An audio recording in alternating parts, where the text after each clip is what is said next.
As many of you know, Homicide Watch DC, the site that we started itself, closed at the end of the year because we didn't have a local partner to take it on. We mentioned the Sun-Times runs Homicide Watch Chicago, the Trentonian Homicide Watch Trenton, Northeastern University Homicide Watch Boston. I live in Boston now. My husband lives in Boston. We don't have a local editor in DC. So I've been thinking a lot about what I advise people who are starting projects like this. The first is that a project is not a business until you make it a business. And that's a turning point in both how you approach your work and what you need from it. The second is that when your project becomes a business, there are three things you need to think about. What is success? How are you going to measure it? And if you haven't reached it, or if you have reached it, what's your exit strategy? What comes next for you? Because many of these projects are not projects that we are going to retire on. These are businesses that are going to pay into our retirement accounts. Maybe they're going to put a down payment on a home. Maybe they're going to fund our children's college education. But they're not projects that we're going to retire from in 20 or 30 years. And so where is this going to get you?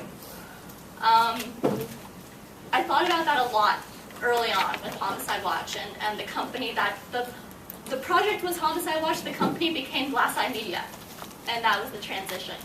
And as we made that transition from Homicide Watch DC to Vacia Media and the other sites, these are the things I thought about a lot. Just going back to, I remembered it, the segmentation within the segmentation. The issue we have is that in Zimbabwe we don't actually have a lot of people online. I think my context is quite different. Well, I don't know that for a fact, but I would believe my context is quite different from most of the people on these panels, in that, I mean, our internet penetration at the moment, I think the highest estimates are around 30% of the total population. And there is no gender disaggregated data, but we believe that of that 30%, I don't know, a very small population would be female. So when we think about our content, and that's the other issue, is people will then say, well, you're elitist because you're online. How many people in your country are online? But the way we think about even our segmentation or our target is sometimes even futuristic, if I can call it that, because we find ourselves in a very, very difficult situation where you can want to say that having a platform like Her Zimbabwe is going to lead people to, and this is what was my initial very naive energy, which almost led me to burnout, because I was like, yeah, you know, like that whole savior complex, I'm going to, you know, change my people and they're going to have this awakening and then we're going to see the light and, we're, you know, we're going to go into the light. And then after a year, you're like, no, there is no light. Well, I'm the only one who's seeing the light. So I think having just a sober down and understanding that what I'm doing right now may not have the impact. I also don't really understand what impact means. I may not have the impact now, but I do it for posterity's sake. I do it because when I studied the women's movement in Zimbabwe, someone else documented it. So there were people in the 80s and the 90s who were doing that work. Things got really bad. Our sectors just became very inert and people moved out of that sector. So I see it as, well, if I don't do it now, then who is going to read this 20 years from now and be able to gather some sort of understanding of what other things we were talking about besides politics and witchcraft, which is, I mean, the scandal, the newspapers, the tabloids love witchcraft.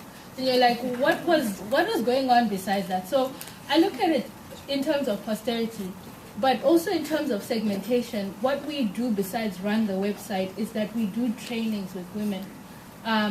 So last year, and we only really started full-time in August, but Her Zimbabwe started in 2012. But my business partner and I would just every Friday dedicate Friday afternoon, because I didn't really have a full-time job, so I could do anything anytime, but she worked, she only had Friday afternoon. And our first trainings were with women in the women's movement, because social media, new media in Zimbabwe, it's again another swear word. It's like, oh, what are we talking about now? There's a lot of fear in the women's movement to understand and interact with it. So we started with this group of women. There were about 7 of them. They worked with different women's organizations in Zimbabwe.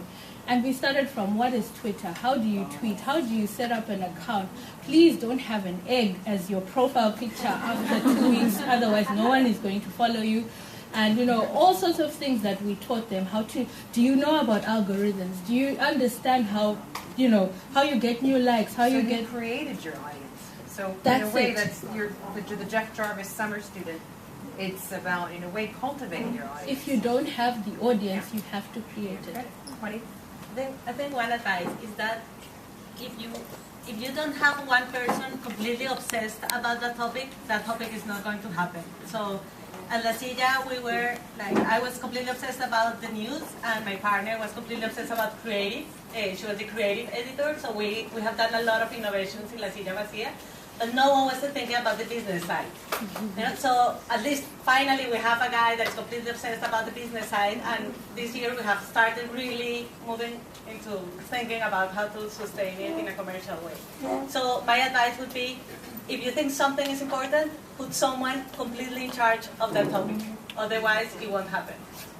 Yeah, that's really good advice, because we're only 4 years old. We have 45 people now, 30 of which are editorial reporters. But the other 15 are so important because we only have a sales team for the last 18 months, which is kind of hilarious.